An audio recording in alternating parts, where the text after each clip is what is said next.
Okay, guys, Coach, we'll go ahead and open with a statement, and then we will get to your questions. Please use the raise your hand feature. Go ahead, Coach. Well, I think that this was a really good win for us and our team this last week. I think our players really played hard in the game, played with a lot of toughness, showed a lot of resiliency, just kept fighting in the game.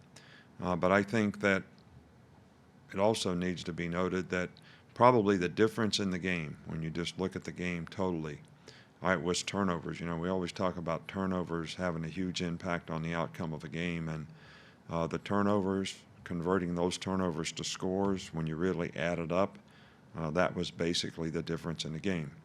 So there are a lot of fundamental improvement things that we need to continue to focus on and work on.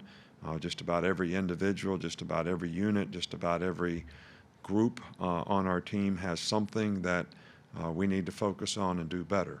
Some of those things could have been disastrous. We got the quarterback hit a couple times in a game that, we could have been prevented. It wasn't like, we couldn't block them. So they have, when you play against really good players, you got to make sure you do a great job of executing, because they're always going to take advantage of any mistake that you make.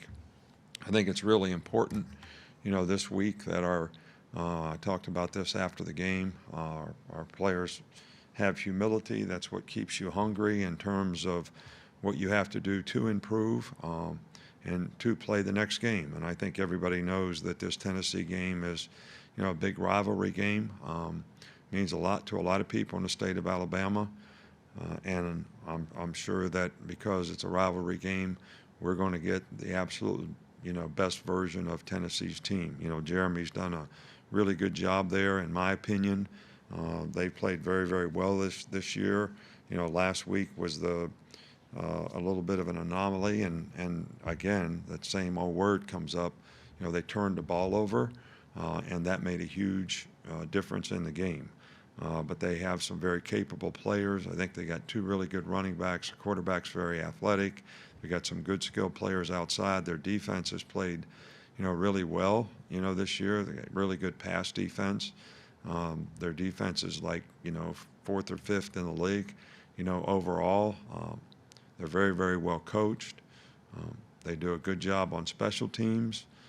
So we're going to see a good team, and they play their best against us. They beat some good teams this year when they played well, and they're very capable, and I would expect we'll see that kind of an effort from them this weekend. Okay, we'll start things off with John Zener from the Associated Press. Yeah, Coach Jeremy said it sounds like that Garantano, who you're obviously very familiar with, is going to have to kind of earn his job. So leaving that, even earn his starting job, do you prepare a little differently in case there might be a different guy at quarterback? Does that change your? I don't really think we can. They do a lot of things on offense. It's going to be very challenging for our defense to make the adjustments that they need to make, in this game. I don't know. We don't have enough evidence to know how they would change what they do if they played somebody differently at quarterback. So I don't think we can prepare any different. We'll go to Mike Rodak. There was a point in fall camp when Dylan said he wasn't quite feeling himself and still had a little bit to go coming back from the injury. Just where do you think he's at this point, and how far away is he from where you might have expected him to be? Well, I thought he played extremely well in this last game. He showed great leadership, really helped the other players play well. I think it was by far his best game in terms of execution, doing what he was supposed to do. So I feel like, maybe that this will get him, feeling confident in what he needs to, physically confident, so that he can go out there and continue to play well and perform well. But I thought he played extremely well in this game. Go to Brett Hudson with the Tuscaloosa News. Hey, Coach, we saw a lot of Jamil Burroughs in that game compared to the previous three games. What did you see in his performance, and what does he add to the rotation when he's in it? Well, we were down a couple guys in the game without LeBron Ray playing. And, that made us sort of give Jamel turns in practice. But he was doing a great job on the scout team. They were having a tough time blocking him over there. So we said, who's the next man up? So then, we have another guy go down in the game, and, it made us a little short. So we're going to continue to try to work him in, and hopefully he can continue to make progress. Go to Charlie Potter. Hey, Coach, just want to ask you for your thoughts on Will Riker's performance Saturday, especially that 52-yard field goal.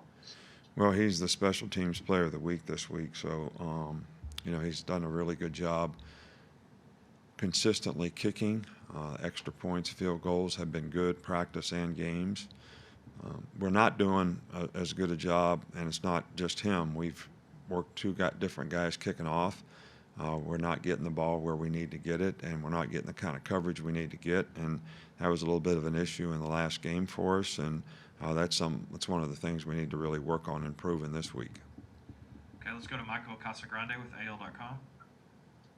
Yeah, there was a video after the game, the celebration in the locker room. It looked like a pretty emotional scene. It was later deleted, but what was that moment like for you, and how did you describe that time? Well, it was an emotional game. I mean, it was a big game. I love seeing the players have fun and enjoy themselves when, they feel a sense of accomplishment, because we had a tremendous amount of respect for Georgia and the kind of team they had and what it was going to take to, have a chance to be successful against them. And they were just really excited, and I was really happy to see them excited.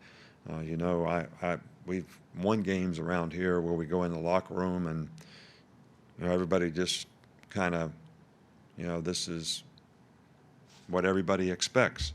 And I hate that. I hate to see that. I think everybody should enjoy every win. They're hard to come by.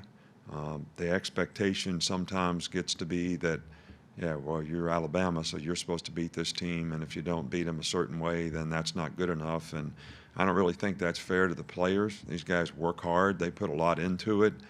And I love to see them enjoy themselves when they have success. So I was very, very happy to see the players so happy. Go to Tony Sakalas. Kind of touching on that, you've mentioned keeping, humble, and this was such an emotional win. What about your team do you feel is going to be able to handle that based on what they've already shown this year? I really don't know if they can handle it, so we'll see if they can handle it. I haven't seen them since the game. I'm going to see them at 1:30 today, and we'll see how they work this week and how they play in the game. So I don't know how they're going to handle that. Hypothetical questions, I don't have a crystal ball. I hope they have enough maturity to handle it the way they need to, but we won't know until we practice all week, until we see how they play in a game. Go to Steven. First off, Coach, it was great seeing you back out there on the field over the weekend. And I guess for my question, Miller Forrestall started to catch even more passes in this offense. Where have you seen him become a more complete tight end? Well, I think Miller's always played really well for us. We just had so many good skill guys around him that he hasn't had a chance to get the ball as much. But I think, the way people are trying to play us now to take away Smitty, Waddle, Jonathan, that, the tight end has more opportunities, and we certainly hope to take advantage of those. But, Miller's always been a really consistent player. He's very smart. He understands exactly what his role is and exactly what he needs to do to help the offense function, and has been very efficient and effective for us. So I'm happy to see that he is getting more involved in the passing game, and I think that's something that could be helpful to us in the future as well. Go to David Pascal in Chattanooga. Hey, Nick, last year, obviously, Tennessee showed you tangible evidence of their improvement under Jeremy, winning 8 games, and they almost had you one possession game in the fourth quarter. Have you seen continued improvement from Tennessee this year, or is that kind of difficult given that they played 10 really good quarters and the last 6 quarters have kind of been nightmarish because of the turnovers? Well, I think they have made progress. I think, you look at what a team does down in, down out, how their players play. They're playing with a lot of effort, toughness. They're very well coached. They're in the right spots. But I think when you turn the ball over in this game, I don't care if it's us or them or whoever it is, it's really hard to overcome. We do a little chart every week and show our players the record of every team in the country who's +3, +2, -3, -2, 0 turnovers, and all you have to do is look at that chart, and it's very telling in terms of the impact that turnovers have on a game. And so I think that's been their issue, and it's not the rest of their team. It's not how they're capable of playing. It's not the progress that they've made. It's just, the taking care of the ball. We'll go to Haley Sutton. Hey, Coach, one of the things we've seen Mac Jones excel in this year is really throwing that deep ball down and finding whichever receiver is open. How important has that been for your offense? Well, I think Mac's done a good job. Every play, the quarterback makes a read in terms of where should I go with the ball and what should I do relative to what the defense is playing. So Mac has done a really, really good job of that. There's only been a couple occasions this year where we didn't feel like his eyes was in the right place, where he wasn't making the right decision. He's been very consistent with that, and that's really what has made and helped him be very effective in what he does. So he's smart, he understands, he prepares well, and I think those things are paying off for him.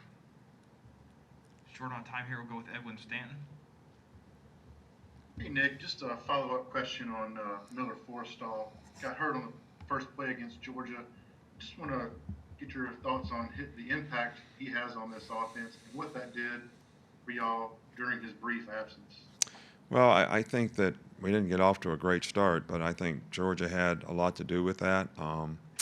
We didn't do very well on third down in the beginning of the game, and how much of that was contributed to Miller not being in there, it's really hard to evaluate. I don't think it was totally because of that. There were other mistakes made, whether they were protection issues or something we didn't do right in the passing game, or it was, they played really good and got us covered. So I can't really evaluate exactly. I know how much he means to us from a leadership standpoint, from a consistency and performance standpoint, and how that impacts and affects other players' confidence. But I do think that the other guys that went in the game in his place did a good job. So, they got an opportunity, and I thought they responded fairly well. Okay, we'll finish up with Rick. Harley. Hey, Coach. Rick Carley in Birmingham, Channel 13. Your player pipeline to the NFL is huge. Tua got in the game yesterday for the Dolphins, played just a couple minutes, threw a couple passes.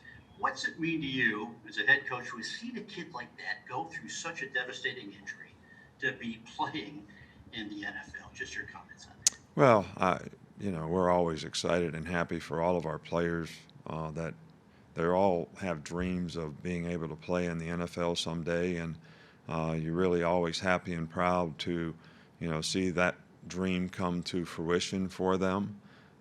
Most guys don't have to go through what Tua went through in terms of the adversity that he had to overcome from an injury standpoint with the hip injury, but he worked hard. He's back to 100%. I'm glad to see that he's getting some opportunity to play now, and I hope that continues, and I hope he does very well. We haven't had anybody in this program since I've been here that's been a better ambassador for the university, a better ambassador for the program than Tua has been. So, our thoughts and prayers are always with him, and we hope that he does extremely well, and it surely won't surprise me if that's the case. All right, Coach, thank you for your time. Thank Guys, you. we appreciate that. We'll be back with players here shortly.